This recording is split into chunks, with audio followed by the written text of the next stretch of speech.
Hello, everybody. You know, when I do my video lectures, sometimes it's very challenging because my dogs are very noisy. They keep on barking. Naririnig nyo ba sila kung minsan sa background? For your information, I have 8 beautiful dogs. One of them is Yin Yin. This is Yin Yin. You've met Pipa before, right? This is Yin Yin. Huh? Say hello to my students. Hello. Yeah. So, behave, because I'm lecturing. Okay? Okay, let's get on to part 3, or this is video lecture number 3. Okay, challenges in mass recruitment. Yes, mahirap mag-recruit pag marami kang nire-recruit. Masakit sa ulo yan. Okay? So, ano ba yung mga challenges? Number 1, large volume of applicants to be processed.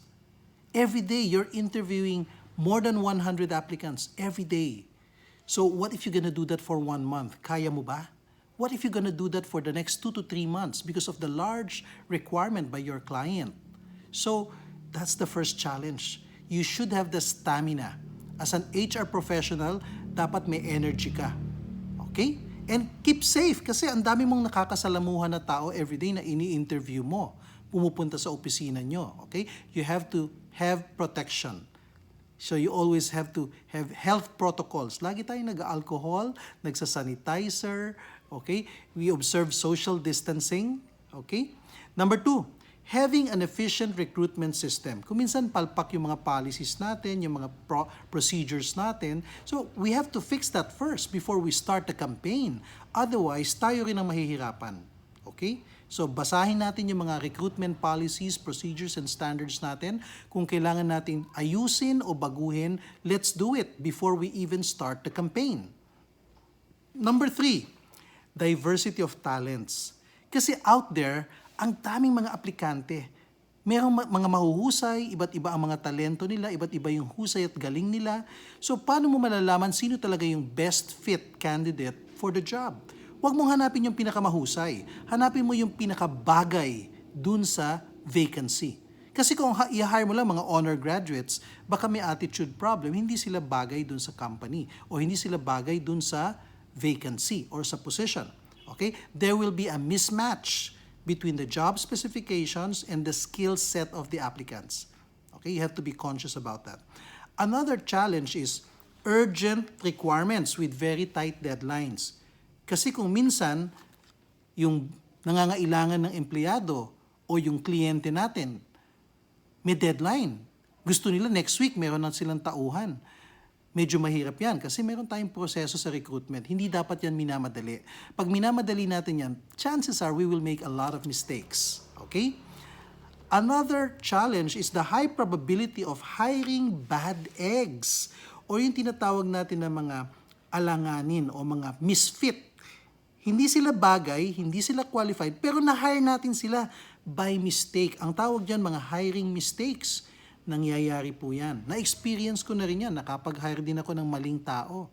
Okay? So that's the challenge. So you have to be very careful, especially with background checking. Okay? You have to be conscious with the behavior of the applicant during the interview. Maraming ugali ang lumalabas during the interview. Okay? Another challenge, meticulous principles. Yung mga kliyente natin na nagpapahire sa atin, masyadong mapili. Lahat ng finorward nating aplikante, hindi sila happy. So they keep on asking us more. We need better candidates. So masyado silang, hindi naman maarte, pero masyadong pihikan. Okay? And then, another challenge is the competitiveness of the job offer. Okay, marami kang ang hinahire. It's good kasi you're giving jobs. Pero yung pasahod na binibigay mo, napakaliit. Hindi siya papatusin ng mga tao. Sasabihin nila, it's not worth it. Okay?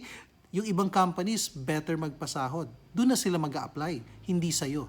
And that's a challenge. So you have to be aware of what the competition is doing also. You have to be at par with them. And finally, the last challenge is how can you reduce recruitment cost? Paano po, kasi kita natin kanina, very expensive pala mag-recruit, no? Ang daming expenses. Paano mo siya papababain? Marunong ka ba magtipid? Yan, very important yan. Okay, let's go to a case study This is a case study involving the new hotel. Okay, maaring nakikita nyo, marami nagsusulputan ng mga hotels na bago ngayon. Especially itong brand na to, Hotel 101. Okay? Hotel 101 is recruiting hotel staff for its latest branch in Makati. Its starting basic pay offer is 585 pesos per day, or that's roughly about 14,625 pesos per month. That's the minimum wage that they can offer, okay? For the rank and file employees, yung mga pinakamababang positions. Of course, yung supervisors at managers will be paid higher. The hotel needs to fill up its 198-strong plantilla. Aba, halos 200 pala yung dapat nilang punuin na pwesto. And they need to fill it out by August 2021. As the new hires need to be trained for a month in time for its grand opening in October 2021. Ayan.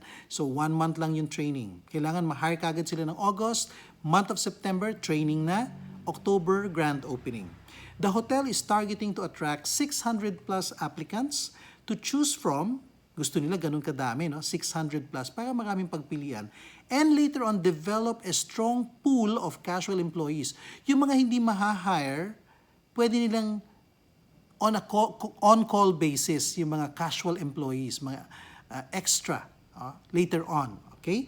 So, they could also provide jobs to those that they will not admit. No? So, apparently, only 112 applied as of June 15. The competitors are also hiring. Nag-hire din yung mga kalaban nilang hotels, no? At mas malaki ang pasweldo ng kalaban. Okay? For example, Seda Hotel, ang offer nila 685 pesos per day. That's way above the minimum wage. So that's roughly about 17,125 pesos per month. That is at Seda Hotel. Seda Hotel is part of the Ayala Group of companies. Here's the question now. Can you suggest ways to improve statistics, making it closer to the target? So anong pwede nating suggestion? Of course, they have to review their hiring rate. Masyadong mababa. Okay? And then, maybe they can also improve some of the benefits para mas attractive sa applicant. Kasi applicants are usually paying attention to the compensation. Okay? So that's very important. Now, here is the exercise you need to answer. It's entitled Wrong Venue. Krisha Tan is the HR officer of Santos Garcia, Villarin and Valdez CPAs, a growing audit firm in Metro Manila.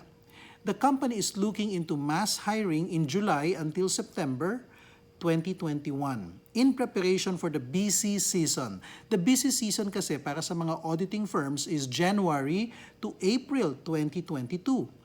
First, they went to 30 schools in NCR and Southern Tagalog region and announced that the firm is hiring 160 new auditors. The graduating batches submitted the filled-out forms and awaited for their call for the preliminary interview. Approximately 497 BS Accountancy graduates applied and were told to come between June 5 and June 9 to Max's Restaurant in Baclaran for a 10-minute preliminary interview in a small rented function room. Okay? So, ganyan po yung instruction sa mga aplikante. As at 10 a.m. of June 5, the waiting area in the restaurant was already full of applicants, 90 plus. Kasi sa isang batch, mga 90 plus ang darating. Lahat sila nagpuntahan on the first hour.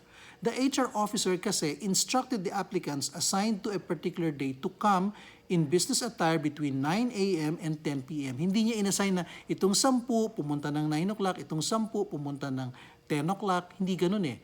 Sabi niya, basta pumunta kayo between 9 and 5. Lahat sila nagpuntahan ng 9 o'clock. So nagtambakan yung tao sa lobby area, sa waiting area. Apparently, all applicants turned up on the first hour. And that's a major disaster, especially with the pandemic. Okay? Wala na social distancing. The small function room measuring 20 square meters was too small for the 3 interviewers seated in separate tables 2 meters apart. It was also difficult to carry on an interview due to the noise coming from the nearby kitchen. Siyempre, nagkakalampagan yung mga kaldero sa kusina ng Max's and the dining area, especially when the restaurant is already allowing dine-in customers. Maingay din yung mga customers. During this time of a pandemic, social distancing was not observed. Okay? So here is the question. Suggest a venue wherein SGVV could have conducted its 5 batches of job interviews between June 5 and June 9, and health protocols would be observed. Take note preference talaga ng firm ang face-to-face over online interview.